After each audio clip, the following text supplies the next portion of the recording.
Hi hello everyone, welcome back to my channel. ನಾನು ನಿಮ್ಮ ಪ್ರೀತಿಯ ನಂದಿನಿ ಶರತ್. ಹೇಗಿದ್ದೀರಾ ಎಲ್ಲರೂ? ಐ ಹೋಪ್ ಎಲ್ಲ ಚೆನ್ನಾಗಿದ್ದೀರಾ ಅಂತ ಅನ್ಕೊಳ್ತೀನಿ.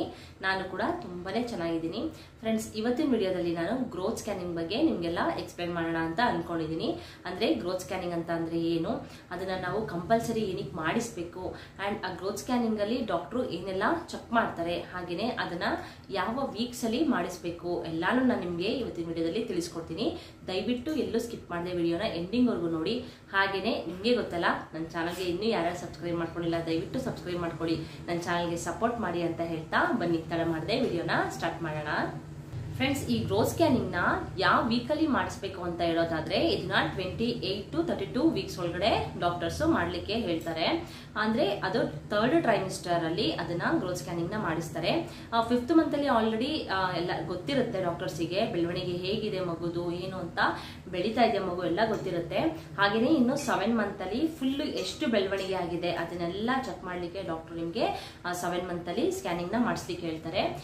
ಒಬ್ಬೊಬ್ಬರಿಗೆ 7 ಮಂತ್ ಆದ್ಮೇಲೆ ನೆಕ್ಸ್ಟ್ 9 ಮಂತ್ಸ್ಗೆ ಮಾಡಿಸ್ಲಿಕ್ಕೆ ಹೇಳ್ತಾರೆ. ಬಟ್ ಒಬ್ಬೊಬ್ಬರಿಗೆ ಅವರ ಕಂಡೀಷನ್ ಮೇಲೆ ಡಿಪೆಂಡ್ ಆಗಿರುತ್ತೆ. ಅವ್ರ ಕಂಡೀಷನ್ಸ್ ಹೇಗಿದೆ ನೋಡ್ಕೊಂಡು ಇನ್ನು 8 ಮಂತ್ಸ್ಗೂ ಕೂಡ ಮಾಡಿಸ್ಲಿಕ್ಕೆ ಹೇಳ್ತಾರೆ.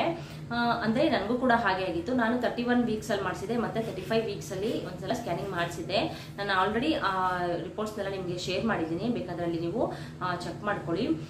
ಏನಕ್ಕೆ ಈ ಗ್ರೋತ್ ಸ್ಕ್ಯಾನಿಂಗ್ ಅಂತ ಅಂದ್ರೆ ಏನು ಅಂತಂದ್ರೆ ಮಗು ಬೆಳವಣಿಗೆ ಹೇಗಿದೆ, ಓಕೆನಾ, ಮಗು ಯಾವ ರೀತಿ ಬೆಳೀತಾ ಇದೆ ಅಂತ ಚೆಕ್ ಮಾಡ್ಲಿಕ್ಕೋಸ್ಕರ ಇದನ್ನ ಗ್ರೋತ್ ಸ್ಕ್ಯಾನಿಂಗ್ ನ ಮಾಡಿಸ್ತಾರೆ. ಹಾಗೇನೆ ಇದರಲ್ಲಿ ಡಾಕ್ಟರ್ಸ್ ಬಂದು ಮೊದಲಿಗೆ ಏನ್ ಚೆಕ್ ಮಾಡ್ತಾರೆ ಅಂತಂದ್ರೆ ಮಗು ಪೊಸಿಷನ್ ಯಾವ ರೀತಿ ಇದೆ ಅಂತ, ಅಂದ್ರೆ ನಿಮ್ಗೆ ನಾರ್ಮಲ್ ಡೆಲಿವರಿ ಆಗುತ್ತಾ ಇಲ್ಲಾಂದ್ರೆ ಸಿ ಸೆಕ್ಷನ್ ಆಗುತ್ತಾ ಯಾವ್ದಾಗುತ್ತೆ ಅಂತ ಚೆಕ್ ಮಾಡ್ಲಿಕ್ಕೋಸ್ಕರ ಈ ಗ್ರೋತ್ ಸ್ಕ್ಯಾನಿಂಗ್ ನ ಮಾಡಿಸ್ತಾರೆ. ಅದರಲ್ಲಿ ಮೊದಲಿಗೆ ಮಗು ಪೊಸಿಷನ್ ಅಂತ ಅಂದ್ರೆ ಅದು ಪ್ರೆಸೆಂಟೇಷನ್ಸ್ ಅಂತ ಇರುತ್ತೆ, ಓಕೆನಾ. ಪೊಸಿಷನ್ಸ್ ಮಗು ಯಾವ್ಯಾವ ರೀತಿ ಪೊಸಿಷನ್ ಅಲ್ಲಿ ಇದೆ ಅಂದ್ರೆ ಫುಲ್ ತಲೆ ಮೇಲ್ಗಡೆ ಇದೆಯಾ ಇಲ್ಲ ಕೆಳಗಡೆ ಬಂದಿದ್ಯಾ ಇಲ್ಲ ಅಡ್ಡಡ್ಡ ಇದೆಯಾ, ಈ ತರ ಚೆಕ್ ಮಾಡ್ಲಿಕ್ಕೋಸ್ಕರ ಮಾಡಿಸ್ತಾರೆ. ಅದರಲ್ಲಿ ಬ್ರೀಚ್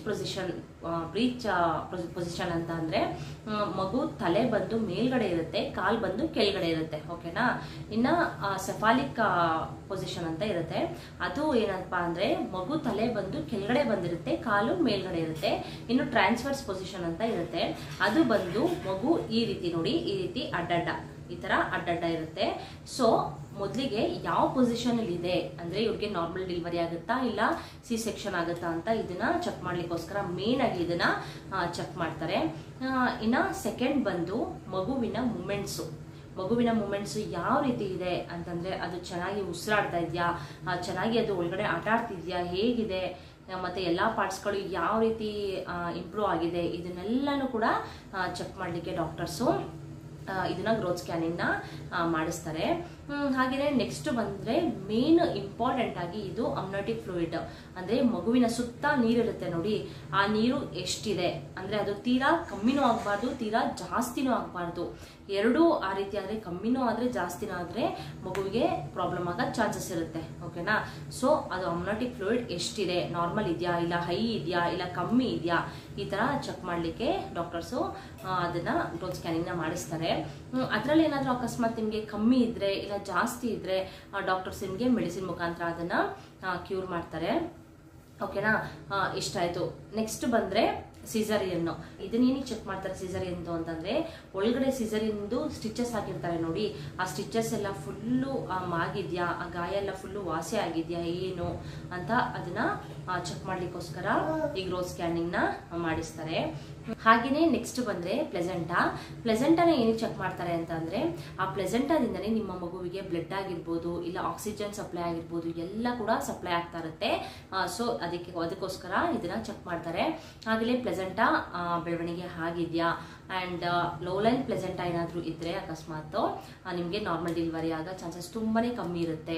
ಅದಕ್ಕೋಸ್ಕರ ಇದನ್ನ ಮೇನ್ ಆಗಿ ಇದನ್ನ ಚೆಕ್ ಮಾಡ್ಲಿಕ್ಕೋಸ್ಕರ ಗ್ರೋತ್ ಸ್ಕ್ಯಾನಿಂಗ್ ನ ಮಾಡಿಸ್ತಾರೆ. ಹಾಗೆಯೇ ನೆಕ್ಸ್ಟ್ ಬಂದ್ರೆ ಅಂಬಲಿಕಲ್ ಕಾರ್ಡ್. ಅದು ಹಂಗಂದ್ರೆ ಏನಂದ್ರೆ ಕರುಳು ಬಳ್ಳಿ ಅಂತ ಇರುತ್ತೆ ನೋಡಿ, ಅದೇನಾದ್ರೂ ಮಗುವಿನ ಕತ್ತಿಗೆ ಸುತ್ಕೊಂಡಿದ್ಯಾ.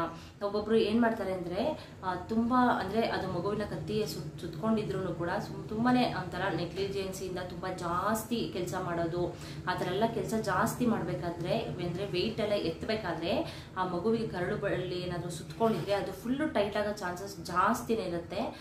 ಸೊ ಅದೇನಾದರೂ ಜಾಸ್ತಿ ಅಂದರೆ ಜಾಸ್ತಿ ಸುತ್ಕೊಂಡಿದ್ಯಾ ಅಂತ ಚೆಕ್ ಮಾಡಲಿಕ್ಕೋಸ್ಕರ ಇದನ್ನು ಗ್ರೋತ್ ಸ್ಕ್ಯಾನಿಂಗ್ನ ಮಾಡಿಸ್ತಾರೆ.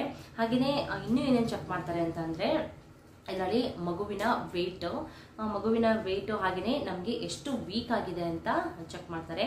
ಅಂದರೆ ಮಗುವಿನ ಹೆಡ್ಡಿಂದ ಕಾಲ್ವರೆಗೂ ಮೆಜರ್ಮೆಂಟ್ ಎಷ್ಟಿದೆ ಅದನ್ನು ಮೆಜರ್ಮೆಂಟ್ನ ನೋಡಿಬಿಟ್ಟು ಮಗು ವೆಯ್ಟ್ ಎಷ್ಟಿದೆ ಹಾಗೆಯೇ ನಮಗೆ ಎಷ್ಟು ವೀಕ್ ಆಗಿದೆ ಅನ್ನೋದನ್ನ ಅವರು ತಿಳಿಸ್ಕೊಡ್ತಾರೆ. ನಾನು ಹಾಗೆಯೇ ನಿಮಗೆ ರಿಪೋರ್ಟ್ನ ಶೇರ್ ಮಾಡಿದ್ದೀನಿ ನೋಡಿ, 31 ವೀಕ್ಸ್ದು ಮತ್ತು 35 ವೀಕ್ಸ್ದು ಎರಡು ಕೂಡ ನಿಮಗೆ ಶೇರ್ ಮಾಡಿದ್ದೀನಿ.